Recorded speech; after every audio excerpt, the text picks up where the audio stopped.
Hey everybody, welcome to your first online lecture for PTH 406 Exercise Phys with me, Dr. Wilbanks. Let's get started talking about body composition. But before we do that, have you heard the one about the dull pencil? Don't worry if you haven't, it's pointless. All right, what do we know about body composition? Where did it come from? What we first see is first mass attempt to look at how somebody's body weight impacts their health. It all started with life insurance. Actuarial tables. Actuaries are people who really like statistics, and they come up with these regression equations. They looked at how tall somebody was versus how much they weighed, and they compared that to their incidence of these different health conditions. So you see this compares here. If somebody, the purple line shows how many people experienced that health problem, and those are the people that fell in this area of the table. So if you weighed more, you had poorer health than somebody who weighed less, given that you were the same height. These height weight tables, like I said, were the first mass attempt to tie health to weight. They did not give you a sense of actual body composition. It was just height versus weight, so different than BMI. And the application was limited because if you had a different kind of body frame, there is such a thing as being big boned, like my dog. And also the data was from mostly white people. The mortality data was from years prior. And like I said before, it doesn't predict actual body composition. So then we moved on to BMI, or body mass index, which is moderately correlated with actual body composition. So the number you get can represent your percent body fat. So you look at your kilograms of body weight divided by your stature, also known as your height, in meters squared. And similar to the height weight tables, it is still correlated with the health indicators. But again, the application is limited because the regression equations are specific for age, gender, and ethnicity, and it doesn't necessarily mean that your ethnicity, gender, or age has been really well included in that regression equation. I apologize, I have age on there twice. Then also factors that affect weight. So you are probably familiar with BMI over predicting body composition for somebody who's very muscular, because two men who weigh 250 pounds can look very different depending on their muscle mass. Also with fat distribution, we'll talk about this a little later on in the PowerPoint, and if you've read the book already, you've seen some of this, that where you store your fat makes a difference for your health outcomes. When we started really getting into predicting body composition, being more interested in how your body composition impacts your health, they came up with what's called reference man and reference woman. So they took usually cadaver specimens, actually always cadaver specimens because you had to be dead, and literally broke them down into their component parts. So what was lean, what was muscle, what was bone, what was fat, and then where was that fat stored? Was it storage subcutaneous fat, or was it essential, like surrounding your organs, need to have it for your myelin sheaths and such type of fat? So they actually broke these people down, like chemically melted them to figure out what they were made of. And they did this for a couple people and a couple of age groups, and they came up with reference man and reference woman. So you can see they're both between 20 and 24 years old. They are, for the men, 68.5 inches tall. For the women, 64.5 inches tall. The reference man weighs 70 kilos. Reference woman weighs 56.7 kilos. If that does make sense to you, multiply kilos by 2.205 and you get pounds. So they divided them into all these component parts, and by doing that came up with different ways that you can look at body composition. So you're probably familiar with the two-component model, those components being either fat or not fat. So you'll see that listed as fat weight and fat-free weight, or fat mass and fat-free mass, or really it's just fat and anything that is not fat. That's the two-component model. The three-component model is total body water, protein, and fat.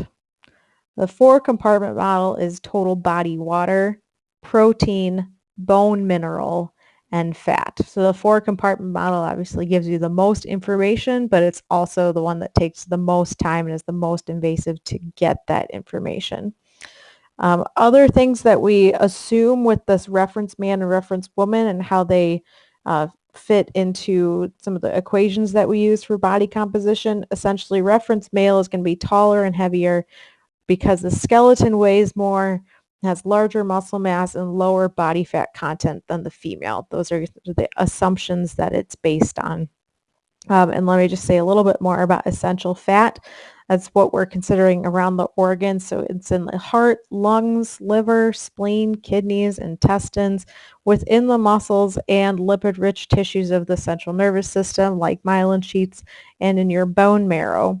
Then storage fat, that's your energy reserve in your adipose tissue, as well as some visceral fat to protect your internal organs. Today, we have a lot of techniques for measuring body composition. The direct measurement of body composition is not possible if you are alive. You have to be dead to have your body composition directly measured, meaning they would have to melt you down and figure out what components of you are fat, not fat, bone mineral, water, and so on. So if you're alive, you're not having your body composition measured directly. But indirectly, there's several different options, and if you look at table 7.1 in your textbook, they give you a nice list of different options and sort of some of their strengths and weaknesses. But hydrostatic weighing, also known as underwater weighing, that is one of the gold standards. And then if you see DEXA here down at the bottom, DEXA is also considered a gold standard now. For hydrostatic weighing and plethysmography, that's if you've heard of the bod pod, and you get a little spaceship looking thing and it blows air in there and sees how much space you take up. It's all about figuring out how dense somebody is. So density is an object's loss of weight in water being equal to the weight of the volume of water it displaces. So that's Archimedes' principle. If you remember this from probably high school, he had the crown. He was trying to figure out if it was made of gold or not. So he looked at what's its volume versus how much it actually weighed, figured out how dense it was, and was it the same density as gold. But what we do for hydrostatic weighing and plethysmography, which is a really hard word to say, we look at the difference between how much somebody weighs on land versus how much somebody weighs in the water. And you get density by dividing mass by the volume of the body. So how much does somebody weigh divided by their total volume? How much space do they take up? How much would they make the water rise in the bucket, like Archimedes' principle, that image that you see there on the slide. So basically, the more dense something is, the more it weighs in water. And why we care about that is once you know density, if you look at equations 7.1 through 7.3 on page 201 in your Plowman text, it shows you how to take density and turn that into an estimation of body fat. And there's going to be more pieces to that because you need to do a temperature correction for the density of the water because it's going to be different in different pools or different tanks. And then you also subtract residual lung volume because remember the air in your lungs, there's always some air there. And the more air there is, the less you're going to weigh in the water, which is then going to make your body composition value higher. Hydrostatic weighing and plethysmography both assume it's a two-compartment model, so they're going to give you either fat, they're going to give you fat and not fat. And it also assumes a constant density of each component. So all the different tissues, bone, muscle, fat, it assumes that they have the same density across all individuals. In table 4.3 in the guidelines textbook, the spiral bound textbook, there are different equations for more populations. So it gives you a couple different equations for different ethnicities and then for males and females as well. Plethysmography, I mentioned, it does sort of a similar thing as underwater weighing. You're just trying to get at density, but it determines body volume by air displacement.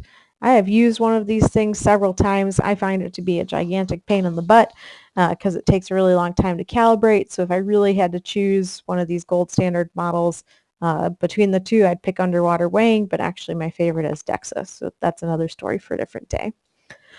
When we look at skin folds, now they took that reference man, reference woman, and what they knew about their body composition and looked at how that related to subcutaneous fat.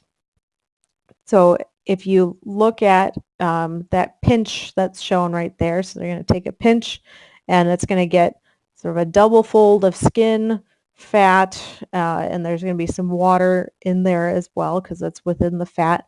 But you take a measurement of that thickness and add some of those up depending on what equation you're using, and it will use the equation and it will give you a two-compartment model, fat mass and fat-free mass, fat and not fat mass, that can give you a decent estimation of somebody's percent body fat. It's about plus or minus 3 to 5% when compared with DEXA or underwater weighing. The equations are age adjusted, so you do get a little bit more precision with those age adjustments. And if you look at your Plowman textbook page 205, it's table 7.4. That's going to give you the common landmarks for where you measure body composition, where you measure the skin folds, and how you add those up and use the equations. And we'll talk about that together in class too. Girth and circumference measurements can also predict percent body fat, and there's equations for that we'll talk about on the next slide. But the other thing you can do with circumferences, even if you're not using it to predict total percent body fat, is you can look at fat pattern distributions. So where is somebody holding their body weight? And if you look at some of the apps like MyFitnessPal, and Weight Watchers, Jenny Craig, those type of groups, they'll use circumferences as one of their outcomes. Instead of just looking at weight or just looking at body composition, they'll look at changes in the circumference of your waist, the circumference of your hips, the circumference of your upper arm, as indicators of change in your body as well. Here's your girth and circumference equations. I know that 1983 sounds like a really long time ago. That's actually before I was born. Catch and McCardle have been around for a very long time, and these equations hold pretty true. And again, the issue with this is that the equations are based on sort of a small sample size, and also it's going to assume consistent density of the tissues. And the big thing that's different between skin folds and using girth or circumference equations is that if you measure around somebody's bicep and they have giant biceps, you're going to get a high number. If you measure around somebody's bicep and they have a lot of subcutaneous fat, you're also going to get a large number. So you get some of the same issues as you did with BMI, but it does give you a relatively informative number and some information. And as just a side note, something interesting is that the U.S. military still uses circumference measurements for their information on their soldiers, cadets, seamen, and so on. The waist to hip ratio, now we're more interested in that fat patterning. Where is somebody holding their fat? And the assumption and what research shows us is that intra-abdominal fat is dangerous. And if you are the apple shape, that means you have a greater waist circumference than hip circumference. You have a greater risk of health issues than somebody who has a narrower waist and wider hips. And waist to height is another option that predicts health outcomes, and this image is very blunt, that if your waist measures more than half your height, you are too fat and have an increased risk of living a shorter life. It's not untrue. It's what they've seen in the research. So you can sort of see your reference man, reference woman there, what their waist circumference is compared to their height. This holds true whether you're very muscular or not, and it's also hold true for a lot of body shapes, ethnicities, and so on. So it doesn't give you an idea of body composition, but it does tell you if you have an increased risk for health conditions. And we will talk about in class what's the difference between waist and hip. It depends on who you ask, whether you're looking at the narrowest point for the waist and the widest point for the hip, or if you're actually taking a measurement between two body landmarks. BIA, or bioelectrical impedance analysis, somebody's going to hold on to or stand on some electrodes or both, as shown in this image here on the left, and it has an alternating current flow through the electrodes, and it makes its prediction because fat-free mass has lower resistance than fat mass. So based on how quickly that current gets from one electrode to the other, it's going to do a calculation and give you an estimate of percent body fat. It's plus or minus 5% at least. If you have standardized electrode placement, body composition, hydration level, plasma osmolality, and food and drink intake, then you can get some consistent results. But the likelihood that somebody has the same level of hydration, they're standing exactly the same, holding the electrodes exactly the same, and have had the same food and drink intake from one measurement to another is pretty slim. These ones that have both the feet and the hands are a little more accurate than the ones that are either just the feet, like this one, or just the hands, like this one. Near infrared, this actually isn't even in your book anymore, but it's something that you might see out in like health club or fitness center, but it takes a probe that sends out near infrared light, and it measures the subcutaneous fat layer and takes that one location and makes an assumption across the rest of the body and gives you an estimated percent body fat. It's plus or minus at least 6% compared to underwater weighing or DEXA. So you might see it out there. It's not really that precise of a measurement. Looking at CT and MRI scans, there are equations that can be used to estimate body composition from these images. So they take a specific slice, a specific segment, and take some measurements, and there are equations for that. We don't have that capability, and you probably never will in a clinic, so I'm just going to let you know that it's out there. But the other thing this is really useful for is intra-abdominal fat and intramuscular fat. If you look at the image here on the right, image B, you can see some of this white within in the muscle. If you've ever eaten a steak before you've cooked it, you can see that there's that marbling in there. So intramuscular fat is that marbling. You have it too. Nobody's going to eat you, but you have the same thing. Then there's also the subcutaneous fat, and that can be used as a prediction and also could be used to track changes over time. Here's my favorite, is the DEXA. It is not extremely involved. The hardest thing that I had to deal with when I was using this in research was that I was dealing with people with spinal cord injury who cannot always lay flat with their limbs perfectly flat. Sometimes they have tremors or spasms, or their legs just don't straighten out all the way, but it's usable for a lot of people. And that's dual energy X-ray absorptiometry is the actual meaning of DEXA, but it gives you, you can actually do a 4-compartment model if you have a ability to measure total body water, and that's done by having somebody drink a specified amount of water that has deuterium in it, which is a harmless radioactive substance, and then you measure the deuterium in their urine output. But anyway, you can actually do a 4-compartment model with the deuterium water, also called doubly labeled water, and a DEXA scan. Otherwise, you get sort of a different style 3-compartment water that you can get bone mineral content, fat, and lean tissue. If you look at these images, what you see is this is what gets printed out from a DEXA scan. This is going to tell you what their fat patterning looks like. So anything that's yellow is fat, red is muscle, blue is bone.